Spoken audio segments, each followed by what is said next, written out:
你相信这个世界上有鬼吗？欢迎收听由冥界录音室为你演播的民间恐怖故事。隧道总是让人感到一丝压迫，尤其是当夜色降临，昏黄的灯光洒在笔直的道路上，像是一双冰冷的手，紧紧抓住你的心。你是否想过，当你独自一人经过那些无人问津的地方时，你的身边真的只有你一个人吗？今天我要和大家讲述一个关于台北辛亥隧道的故事，一个从未停止的灵异传说，一个被诅咒的轮回。一名计程车司机在午夜接到一位神秘的女乘客，而这次载客竟成为了他生命的最后旅程。如果你在午夜的辛亥隧道遇到一个招手的白衣女子，你会停下车吗？夜幕降临，台北的街道被绵绵的细雨浸润，车灯的反射在湿滑的路面上划出一道道凌乱的光痕。辛亥隧道的入口像是一只巨大的黑暗之口，静静地张开，吞噬着每一辆进入的车。昏黄色的灯光从隧道顶洒下，却不足以驱散那份与生俱来的阴森感，反而为周遭的景象蒙上了一层暗淡的死寂。隧道内的空气凉得刺骨，仿佛与外界的温度隔绝开来，仿佛每一丝寒意都来自另一个世界。车辆驶过时，轮胎与地面的摩擦声和引擎的轰鸣被隧道墙壁放大，形成一种低沉的嗡嗡声，像是来自地底的呜咽，又像是无数人在耳边低语。灯光在墙壁上投下扭曲的影子，仿佛有某种未知的东西在阴影中潜伏，窥视着每一个经过这里的人。隧道的尽头看似近在眼前，却让人感到遥不可及。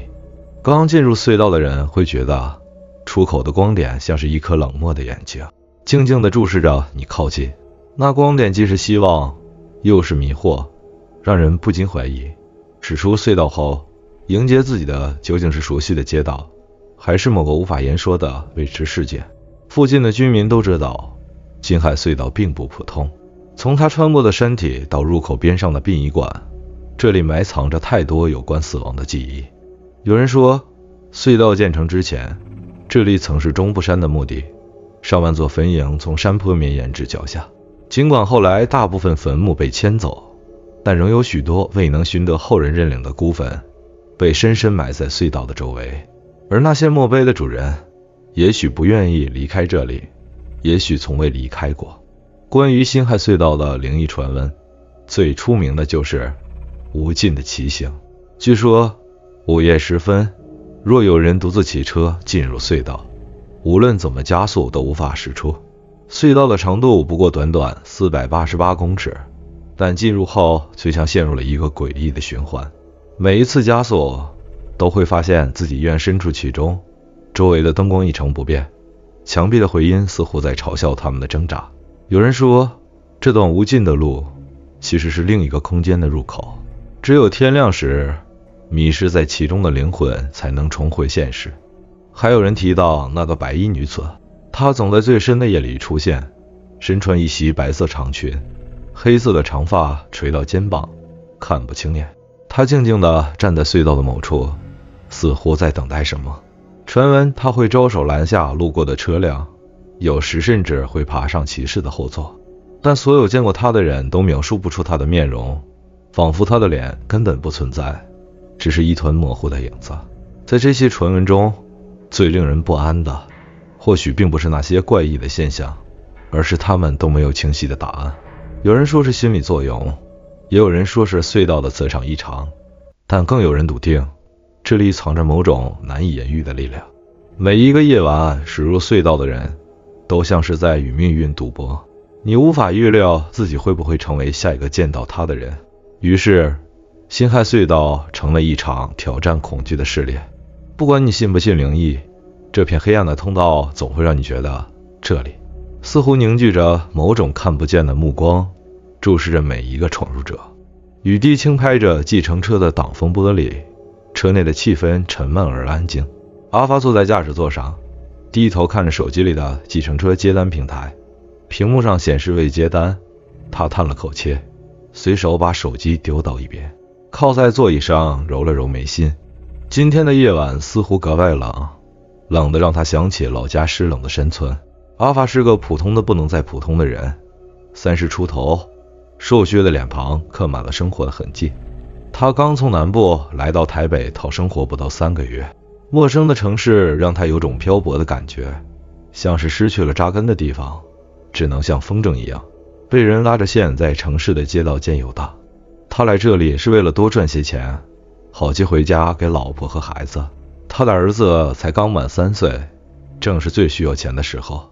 台北的生活并不容易，他每天都要开车10几个小时，跑遍整个城市，但订单还是不够多。每个月的房租、水电，再加上寄回家的生活费，总让他焦头烂额。偶尔，疲惫让他会想，自己来台北究竟值不值得？但一想到儿子那双圆溜溜的眼睛，他就咬牙坚持了下来。阿发并不是一个勇敢的人，他有些胆小，也有些迷信。小时候，他的母亲经常告诉他，做什么事都要敬鬼神。老家的村子里充满了鬼故事，从田里的灯火到村口的大槐树，似乎到处都能听到诡异的传说。阿发虽不至于完全相信，但内心深处总是对那些无法解释的事心存敬畏。他甚至在计程车的后视镜上挂了一串开光的红色小珠子，说是可以保平安。来到台北后，他不止一次听同事们谈起辛亥隧道的传闻。有些人说，隧道里的白衣女子是冤死的孤魂，总在半夜拦车找替身。还有人提到午夜广播里诵经的声音，说那不是信号干扰，而是某种提示，你别在这里乱闯。但阿发一直没当回事，因为他从没跑过那条路。他对台北的路况并不熟悉，只能靠导航和路牌指路。而辛亥隧道虽然是捷径，却总被他下意识的回避。阿发记得几天前一个同事曾一起暧昧的劝他，阿发，晚上接单千万别往辛亥路那边跑，尤其是隧道，怪事太多了。以前就有司机接了个单，回家后发现车前里缠着冥纸，还有人开车开到一半，看到后座多了个人。同事边说边拍了拍他的肩膀，你胆子小，别去找事。阿发干笑着点点头，心里却不以为然。他告诉自己，这些不过是同行们茶余饭后的玩笑罢了，鬼哪里有那么容易见到。但就在今夜，或许是订单少的可怜，或许是他的运气不好，一条接单的路线将他指向了那条路。当手机导航发出机械的声音，前方1公里进入辛亥隧道，阿发的手心渗出了些许汗水，他用力握紧方向盘，像是要将那种莫名的不安甩到脑后。他告诉自己，这不过是一个普通的隧道，自己是个大人了，不能被那些无稽之谈吓到。可他不知道，这一夜他将亲眼见证那些传闻中的真相，甚至付出代价。街道两旁的霓虹灯逐渐熄灭，夜色浓得像梦。阿发的计程车在城市边缘的道路上缓慢行驶着，他打着呵欠，准备再跑1、2单就收工回家。雨后的空气带着几分湿润，却让他感到一阵莫名的寒意。就在经过一个路口时，他的余光瞥见了路边站着一个人影，那是个年轻女子。她穿着一件宽松的白色长裙，头发湿漉漉地披散着，整个人被昏暗的路灯笼罩着，显得有些模糊。他伸出手向她招了招，动作缓慢而笃定。阿发犹豫了一下，他想起同事的话，夜里拦车的白衣女子，但转念一想，这只不过是个客人吧。他强迫自己打消那些念头，把车缓缓停在了女子面前。车冲油下时，冷风顺着缝隙灌了进来，让阿发打了个寒战。师傅，可以载我一程吗？女子的声音轻柔低沉，带着一种让人说不出感觉的冷意。她看上去很年轻，脸色却苍白的吓人，仿佛不久前刚从冰冷的水里捞上来。她的嘴角微微扬起，似乎在努力表现出礼貌。当然可以，上车吧。阿发摆出职业笑容，试图掩盖心底的异样。女子打开车门，动作轻的几乎没有声音。车门关上的那一刻，阿发突然感觉车内的温度仿佛降了几度，即便车窗紧闭，寒意还是一丝丝的渗透进来。他扫了一眼后视镜，女子正静静地坐在后座，手放在膝上，垂着头，目光盯着前方。去哪？阿发清了清嗓子，尽量让自己的声音听起来自然些。先过辛亥隧道，之后再告诉你。他的声音平淡的像在叙述天气，但语气中却有一种不容拒绝的意味。辛亥隧道，阿发心头一紧，他心里浮现出无数传闻，汗水悄然从手心渗出。他不动声色地打量了女子一眼，发现她的脸色在昏暗的灯光下显得更加惨白，嘴唇几乎没有血色。他深吸一口气，启动了车子。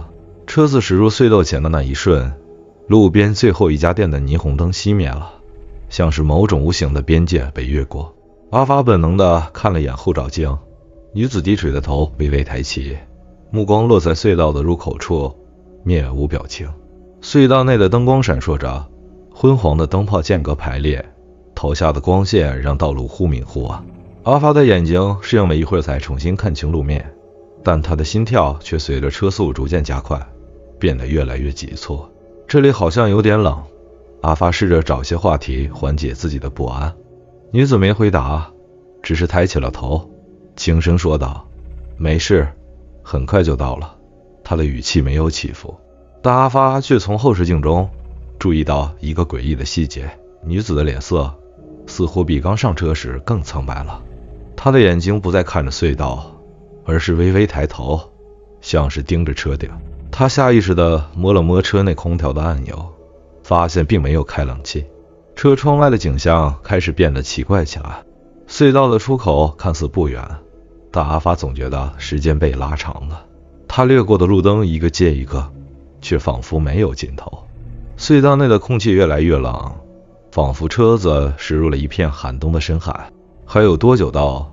阿发忍不住问道，声音中透着一丝颤抖。快了，就快了。女子的回答依旧简单，却莫名让人感到不安。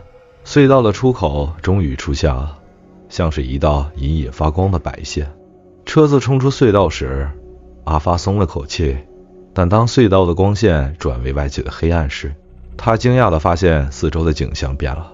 车窗外的灯光不见了，取而代之的是一片寂静的荒野。路边偶尔有几株歪斜的树，像是鬼魅一般在风中摇曳。女子指了指前方，冷冷地说道：往前开，上山。阿发不由自主地遵从她的指示。路越来越窄，两旁的草丛越来越茂密，偶尔还能看到土堆和模糊的石碑影子。一种隐约的熟悉感涌上心头，但阿发不敢深想。快到了，女子突然开口，她的声音中带着一种奇怪的柔和感，但听在阿发耳里却像是冰冷的警告。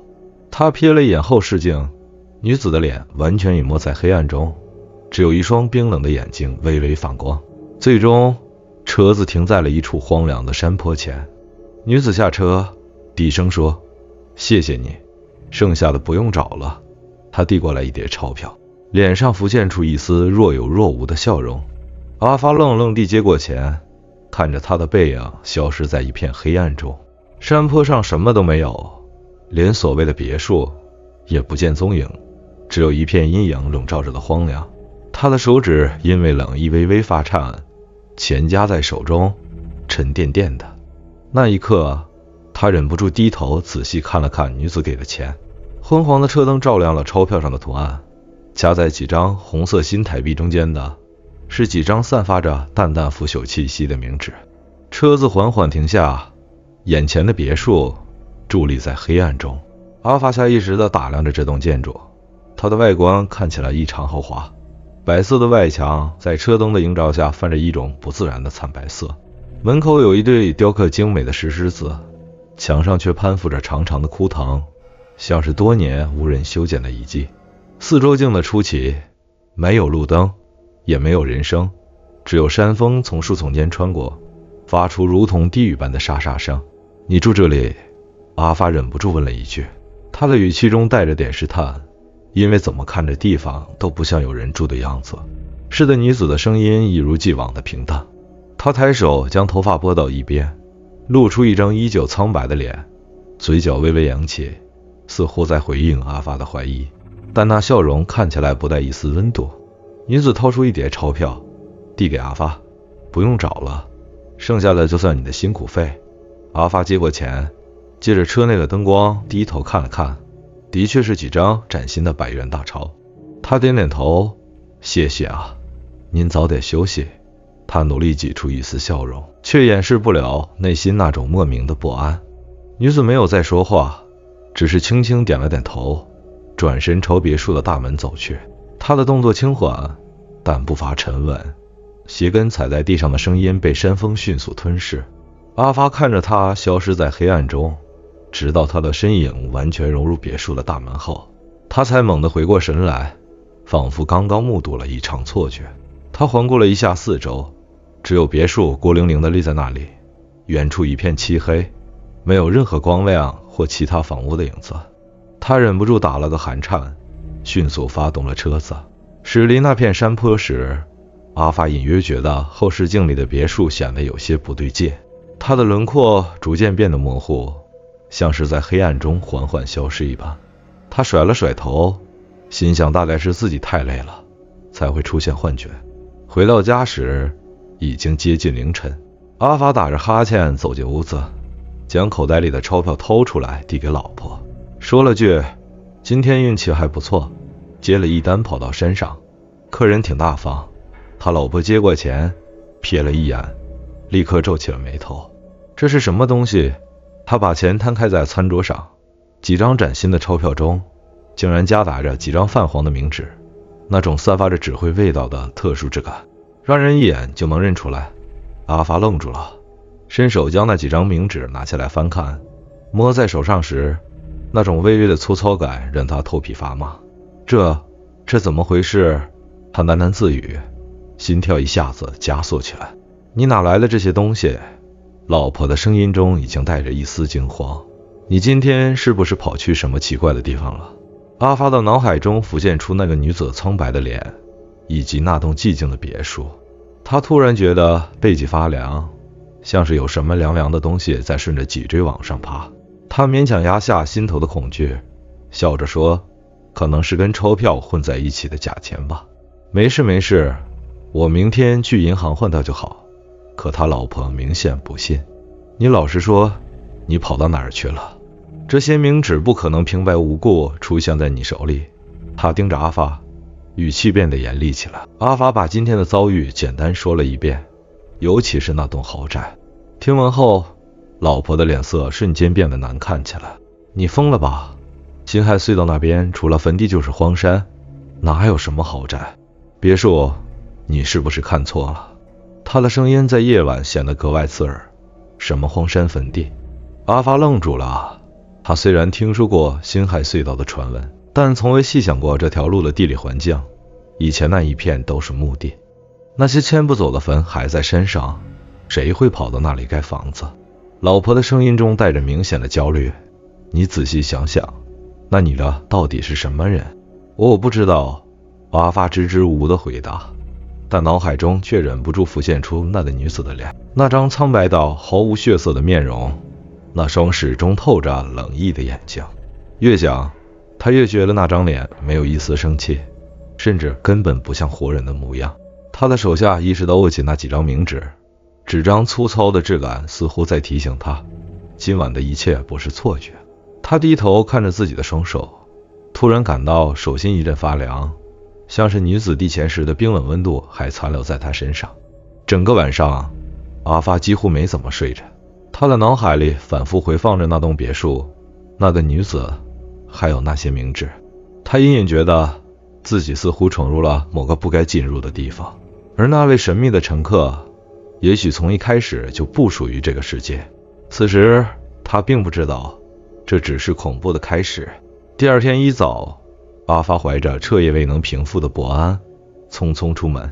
他心里有个挥之不去的念头，那个地方，那个别墅，那个女子到底是什么？车子沿着辛亥路驶向隧道，天刚蒙蒙亮，薄雾笼罩在道路两旁，像一层轻柔的灰纱，笼住了山脚的景色。阿发的双手紧握方向盘，指关节因用力而发白。他甚至没打开广播，因为他怕听到昨晚那些诡异的杂音。他的脑袋一片混乱，眼前浮现着女子苍白的脸和那几张名字。他告诉自己，昨晚可能只是累过头了，看错了，听错了，但理智的角落却隐隐提醒他，这一切远不止如此。车子驶入辛亥隧道时，阿发的心跳不由自主地加快。他深吸一口气，眼睛紧盯着前方的道路，生怕再看到什么一样。但隧道安静的诡异，只有车轮与地面摩擦的声音在耳边回响，像是某种低沉的警告。驶出隧道后，他按照昨晚的路线向山上开去。然而眼前的景象让他的脑海瞬间空白。昨晚记忆中那些模糊的店家和路灯全都不见了，取而代之的是荒凉的杂草和零散的枯树。路边堆积的土堆像小山般高耸，上面还散落着破旧的石碑，有些甚至歪倒在地。那里根本没有什么店家，也没有豪华的别墅。阿发踩下刹车，把车停在路边。他的呼吸变得急促起来，耳边的心跳声仿佛盖过了整个世界。他下了车，缓步走进那片荒芜的土地，脚下的泥土湿冷，踩下去时发出微微的咯吱声，混着山间的风声，像是有人在耳边低语。走了没多远，他看见了一片坟地，杂草从中蔓延开来，将一些旧墓碑遮掩的只露出残破的棱角。而在这片荒凉中，只有一座坟墓显得格外新，土壤还带着刚刚翻动过的痕迹，墓碑上的字体清晰可见，像是刚刻不久。阿发的脚步僵住了，他的脑海里猛地闪过一个可怕的猜想，但他不敢确认。他像是被某种力量牵引着，缓缓走到那座坟墓前，抬头看向墓碑。墓碑上的照片让他瞬间后退了一步，身体撞在身后的树干上，僵在原地。他的脸色苍白，像被抽去了所有的血色。照片中的人正是昨晚坐在他后座上的女子，她的脸依旧苍白，嘴角扬着一抹僵硬的笑容，仿佛正盯着他看。阿发的喉咙发干，他下意识地抬手摸了摸自己的后脖子，却发现自己早已被冷汗浸湿。他的目光再次落在墓碑上，视线逐渐聚焦在那一行小字上：叉叉叉之墓，生于 XXXX 年，没于 XXXX 年，逝于辛亥隧道事故，逝于辛亥隧道。他的脑袋嗡的一声响起，脚下一阵踉跄，他的眼前仿佛浮现出一场车祸的画面。一辆车猛地撞向路边，女子的身体被甩出车外，鲜血流了一地。而昨晚的他分明是一个活生生的人，坐在他的后座，指引着他开上这条路。阿发的耳边突然响起隐约的回音，仿佛有人在低声细语。风声似乎加大了，吹动着树梢的枯枝发出嘎吱嘎吱的声响。他的眼睛死死盯着那张照片，心脏像被一只无形的手狠狠攥住，让他连呼吸都觉得困难。他是想回家。阿发喃喃地说道，脑海里回想着女子昨晚那句很快就到了。是啊，他想回家，但家在哪里？是别墅，还是他现在所在的这片坟地？他强忍住内心的恐惧，跌跌撞撞地跑回车上。发动引擎的那一刻，他透过后视镜再度瞥了一眼远处的墓地，仿佛那片孤零零的荒地正注视着他。突然间，后视镜里多了一双眼睛。阿发猛地回头，但后座空空如也，他的手因过度颤抖，差点松开方向盘。他再不敢多看一眼，猛踩油门，像疯了一样驶下山。驶回平坦道路时，天已经亮了，阳光洒在街道上，为整个城市披上了一层温暖的金色。但对阿发来说，这一切并没有让他安心。他的脑袋里不停回荡着墓碑上的字和女子的脸，像是某种挥之不去的诅咒。他无法解释昨晚的经历，无法解释为何照片中的人会活生生地坐在他的车里。然而阿发心底隐隐明白，也许从他昨晚踏入辛亥隧道那一刻起，一切就已经脱离了正常的轨道。他闯入了不属于他的世界，而那个世界正通过各种方式回应着他的存在。阿发的车狂奔在下山的路上，轮胎碾过湿滑的泥土，溅起几片落叶。他的双手死死抓着方向盘，手心已经被冷汗浸湿，指尖甚至发白。他的呼吸急促，心跳如鼓声般撞击着胸腔，脑海里不断回放墓碑上的照片和那个可怕的名字。他是一个已经死去的人。他想回家，这个念头像是一根刺深深扎进了阿发的脑海，怎么也拔不出来。他拼命摇了摇头，想要把这些荒诞的想法甩出去，但四周的气氛却越发压抑。他感觉整个世界都静了下来，只剩下发动机低沉的轰鸣声和耳边越来越快的心跳声。终于，他看到了辛亥隧道的入口，那漆黑的洞口就像一张巨大的嘴巴，张开着，等着将它吞噬。阿发没有时间犹豫，他咬紧牙关，猛踩油门冲了进去，心里只有一个念头：快点离开这该死的地方。隧道内的灯光依旧昏黄，像是病人苍白的脸色，一盏一盏地排列着。车子的引擎声在空旷的隧道里回荡，嗡嗡的声音听起来像是某种低沉的呻吟。阿法深吸了一口气，目光死死盯着前方。他知道隧道不长，顶多几分钟就能穿过去，只要开出去，一切就结束了。然而过了几分钟，他却发现出口依旧没有出现，怎么回事？阿发心里一紧，开始怀疑自己记错了隧道的长度。他再次加快了车速，车灯的光束穿透隧道内的黑暗，但前方依旧是那重复的昏黄灯光和笔直的道路。出口就像一个虚无缥缈的幻影，始终遥不可及。他的后背开始发凉，冷汗从脖子滑落到后背，浸透了衬衫。不对劲，太不对劲了。他咬着牙低声嘟囔，试图用声音缓解内心的恐惧。就在这时，车内的收音机突然滋了一声响了起来，嘶滋滋滋，断断续续的杂音刺入他的耳膜。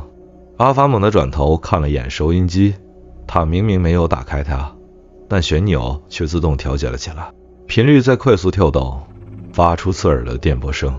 靠，这又是怎么回事？阿发骂了一声，伸手去关掉收音机。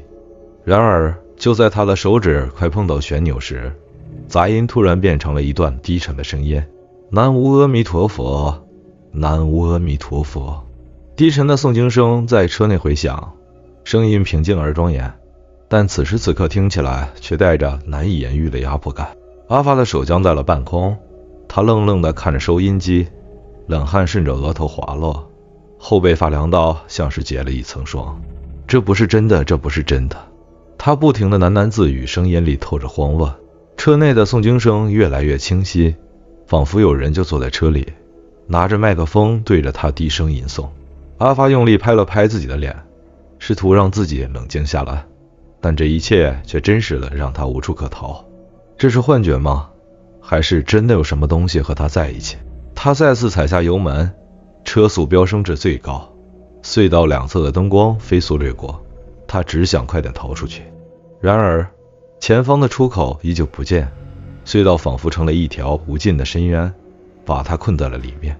就在这时，诵经声突然停止了，车内陷入了一片死寂，安静的只有他的呼吸声和心跳声回荡在狭小的空间里。阿发松了一口气，但这种短暂的平静并没有让他感到一丝安心，反而让他更加恐惧。他总觉得有什么东西正注视着他。突然，一声轻轻的叹息从后座传来，呜，这声音很轻，像是从遥远的地方传来，又像是近在咫尺。阿发的整个身体瞬间僵住了，他甚至连呼吸都停止了几秒钟。他不敢回头，只能缓缓抬起眼睛，通过后视镜去看后座。后视镜里，后座上坐着一个人，是他，那个女子。她正安静地坐在后座上，嘴角挂着一个诡异的笑容，脸色依旧苍白，双手整齐地放在膝盖上，目光直直地盯着前方，仿佛他根本不存在。阿发崩溃了，他发出一声尖叫，猛地打了一把方向盘，车子撞向了隧道的侧壁。剧烈的撞击让阿发的身体狠狠撞在方向盘上，车子停了下来，隧道内回荡着金属摩擦的刺耳声音。阿发跌坐在座椅上，大口大口地喘着粗气，手指颤抖的几乎握不住方向盘。他缓缓抬头，透过破碎的后视镜看向后座。后座上空无一人，阿发瘫坐在座椅上，头埋在方向盘上，身体还在不停地颤抖。